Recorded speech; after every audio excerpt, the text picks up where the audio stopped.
Okay, children, now we will start our chapter from here.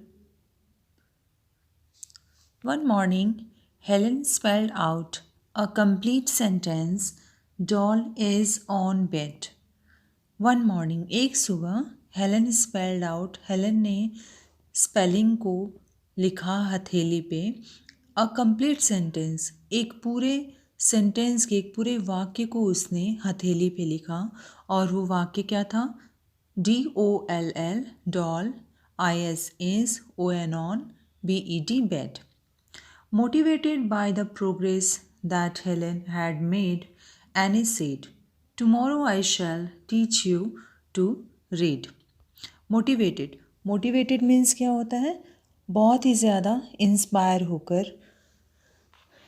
By the progress मतलब जो progress Helen कर रही थी उसे देखकर एने बहुत ज़्यादा इंस्पायर हो गई, मोटिवेटेड हो गई। और उन्होंने कहा, एने ने कहा, टुमारो, कल, आई शैल टीच यू, मैं तुम्हें सिखाऊंगी, टू रीड, पढ़ना। Anne began teaching Helen to read. Anne ने शुरू किया, टीचिंग, सिखाना, हेलन टू रीड, हेलन को पढ़ना सिखाना शुरू किया। She first read raised letters. पहले उसने कौन से लेटर्स, कौन से अक्षर को पढ़ा? रेज्ड मीन्स होता है उभरे हुए अक्षरों को पहले उसने पढ़ा। एंड लेटर, और बाद में रीड विथ ब्रैले क्या होता है? ब्रैले एक पद्धति होती है पढ़ने की जो ब्लाइंड पीपल यूज़ करते हैं। तो पहले उसने रेज्ड लेटर्स को पढ़ा और बाद में उसने ब्रैले पद्धति से भी पढ़ाई की। शी लर्नड, उसने सीखा, टू राइट, लिखना, with both ordinary as well as Braille typewriters. उसने दोनों तरीके से लिखना सीखा, नॉर्मल तरीके से भी लिखना सीखा और ब्रैले टाइपराइटर से भी लिखना सीखा। She was well on her path to becoming a well educated person. She was well, वो बहुत ही अच्छे तरीके से अपने रास्ते पे चल रही थी। कौन सा रास्ता? एक अच्छा और पढ़ा लिखा व्यक्ति बनने के रास्ते पे।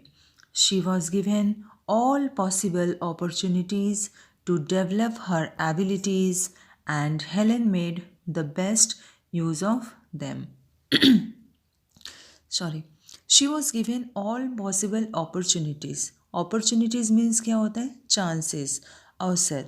उसे हर संभव अवसर दिया गया, टू डेवलप मतलब और ज़्यादा अपने गुणों में निखार लाने के लिए। And Helen made the best use of them, और हेलन ने उन सारे अवसरों का भरपूर फ़ायदा उठाया। Helen developed great confidence and she even visited President Cleveland at the White House. Helen ने अपने अंदर बहुत ही ज़्यादा आत्मविश्वास को भर लिया और उसे और भी ज़्यादा बढ़ने दिया, और बाद में वो प्रेसिडेंट क्लीवलैंड से भी वाइट हाउस में मिली। In 1890, at the age of about 10, 1890 में जब वो 10 साल की थी, Helen moved to the Perkins Institution. Helen Perkins Institution को गई। हियर एने continued to teach her.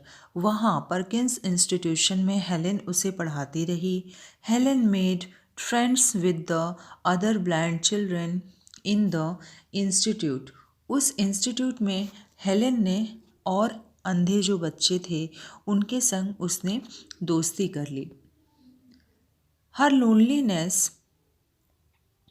Her loneliness began to disappear and her progress in learning improved.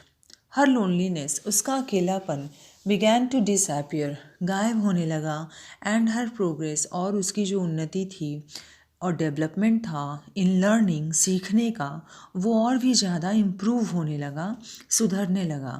She learned Latin, German and arithmetic. उसने इन तीनों को सीखा, Latin भी सीखा, German भी सीखा और अर्थमेटिक को भी सीखा। In 1894, Helen and Anne met John D Wright. and Dr. Thomas Humason, who are planning to set up a school to teach speech to the deaf in New York City. तो 1894 में Helen और एने दोनों लोग किससे मिले? John D right से और डॉक्टर थॉमस ह्यूमसन से, जो प्लानिंग कर रहे थे एक ऐसा स्कूल सेटअप करने का जो डीफ व्यक्ति हैं, जो बहरे व्यक्ति हैं, उनको स्पीच सिखाने के लिए। कहाँ पे? न्यूयॉर्क सिटी में। Helen attended the Wright Humason school for the deaf. Helen ने राइट ह्यूमसन स्कूल को अटेंड किया, मतलब वहाँ पे वो गई सीखने।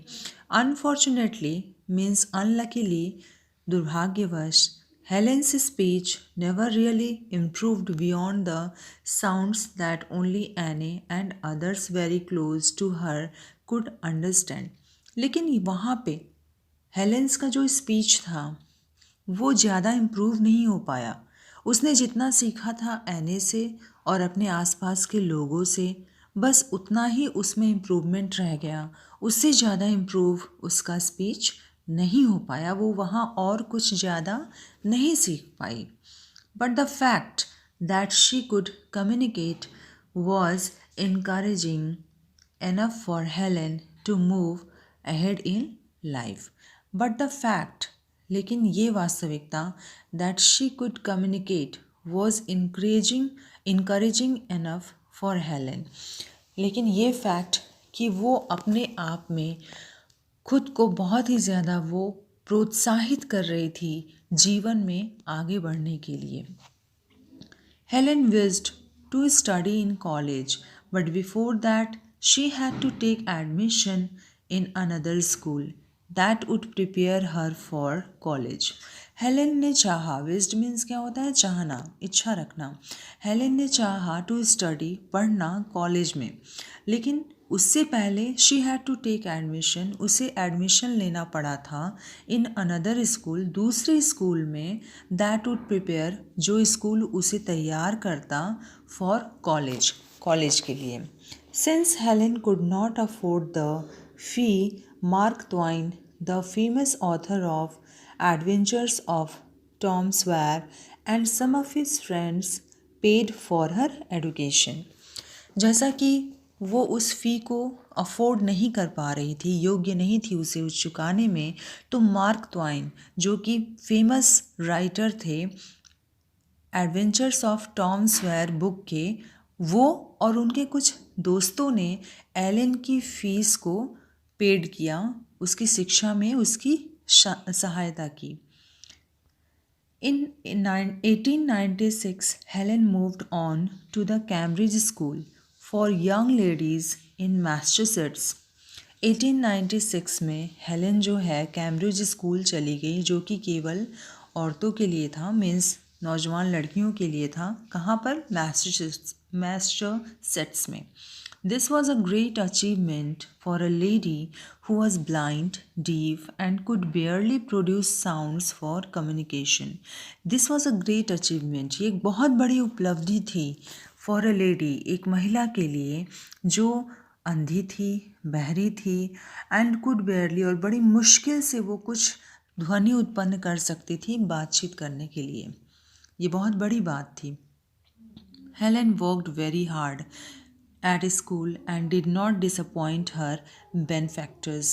हेलेन ने बहुत मेहनत की स्कूल में और अपने बेनिफैक्टर्स मीन्स क्या होता है? जिन लोगों ने उसे पैसे दिए थे पढ़ने के लिए, उसे निराश नहीं किया।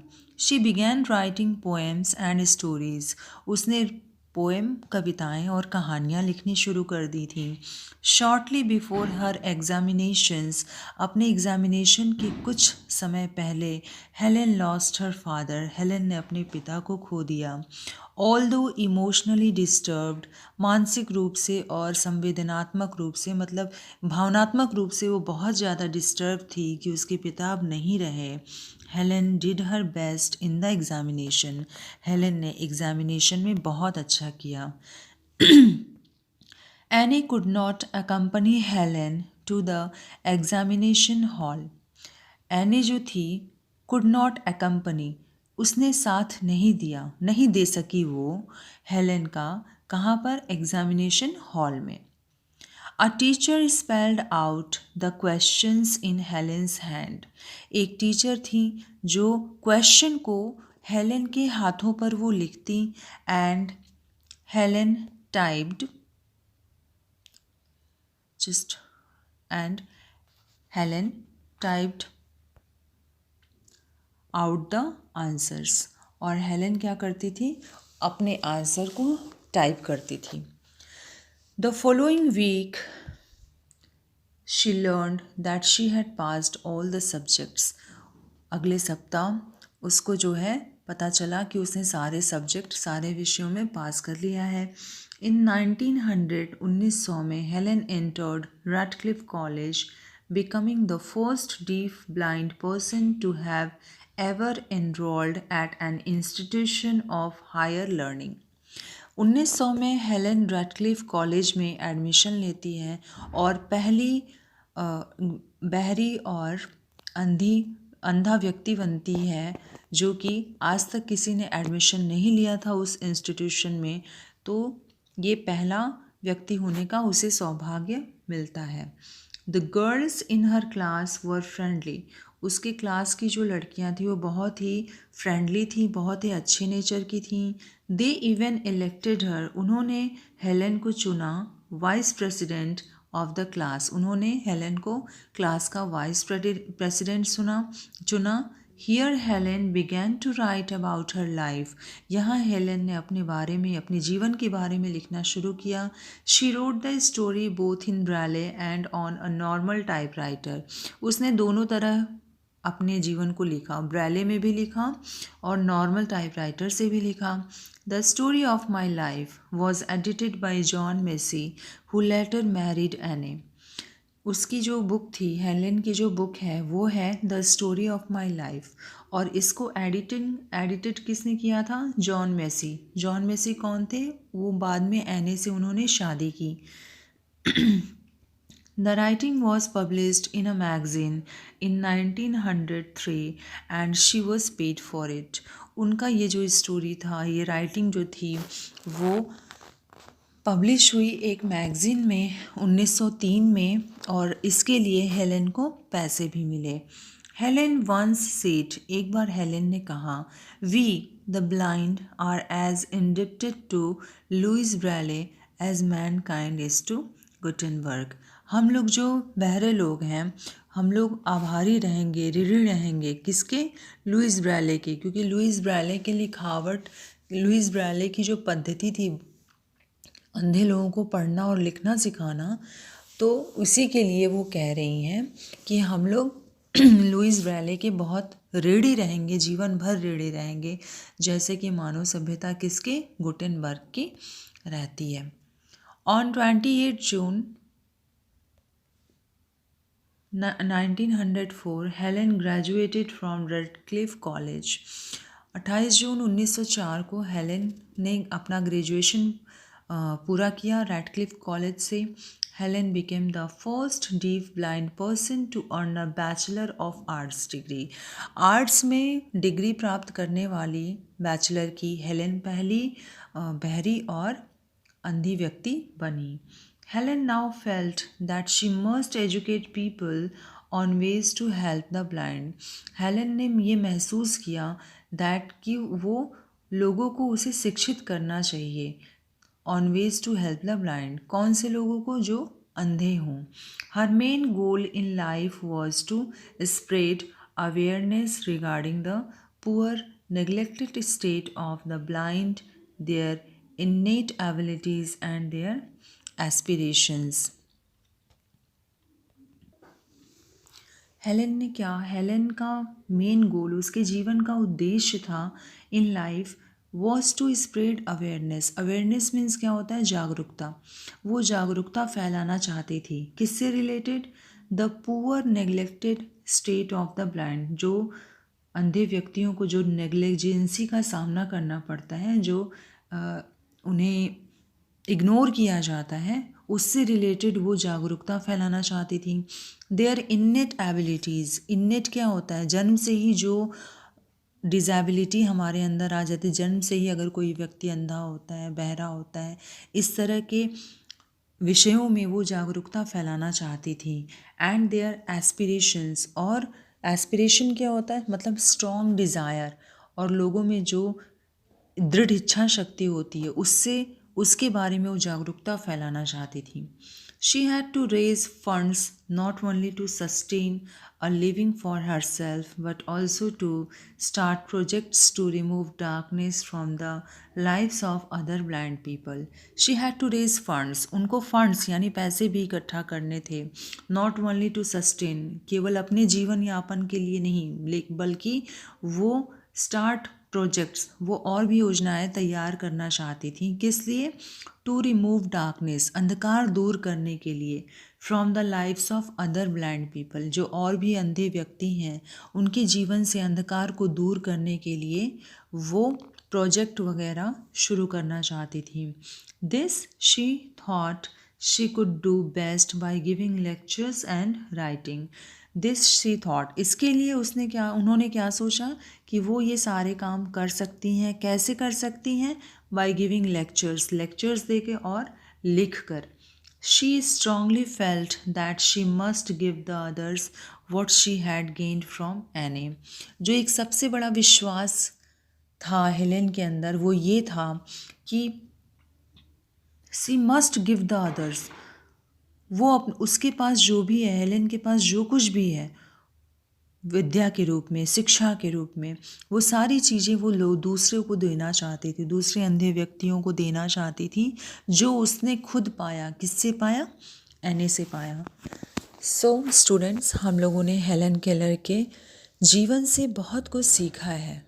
भगवान ने हमें नॉर्मल पैदा किया है, हमारे पास हाथ है, पैर हैं, आँखें हैं, हम देख सकते हैं, सुन सकते हैं, बोल सकते हैं।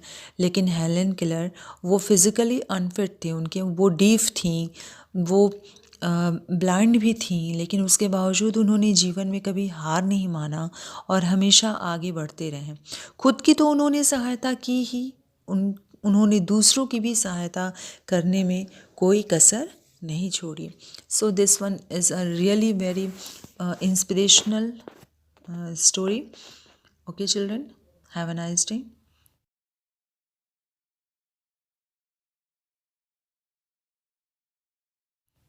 Thank you.